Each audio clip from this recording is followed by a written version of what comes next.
Sarva Shiksha Abhiyan recruitment ২০২৪ এবার পশ্চিমবঙ্গ সহ ভারতের সমস্ত কর্মপ্রার্থীদের জন্য রয়েছে বিরাট সুখবর। সর্বশিক্ষা অভিযানের পক্ষ থেকে একাধিক স্কুলে শিক্ষক ও গ্রুপ ডি কর্মী নিয়োগ চলছে। এখানে নতুন করে ২,৪০,০০০ শূন্যপদে কর্মী নিয়োগ করা হচ্ছে।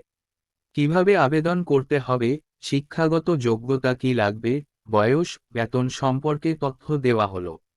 পদের নাম, এখানে একাধিক পদে কর্মী নিয়োগ চলছে, যেমন primary teacher, lab technician, computer teacher, clerk, peon, কার্যালয় স্টেপ কর্মী ইত্যাদি।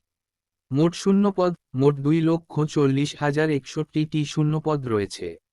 বয়সসীমা, সংশ্লিষ্ট পদে সর্বশিক্ষা অভিযান রিক্রুটমেন্ট ২০২৪ আবেদন করতে চাইলে প্রত্যেকটি পদের জন্য আলাদা বয়স লাগবে। প্রার্থীর বয়স সর্বনিম্ন ১৮ বছর থেকে সর্বোচ্চ ৪৫ বছরের মধ্যে হতে হবে। সংরক্ষিত শ্রেণীর প্রার্থীরা বয়সের ঊর্ধ্বসীমায় ছাড় পাবেন। বেতন, যেহেতু এখানে ভিন্ন ভিন্ন পদে নিয়োগ চলছে, তাই প্রত্যেকটি পদের ক্ষেত্রে আলাদা আলাদা বেতনসীমা রয়েছে।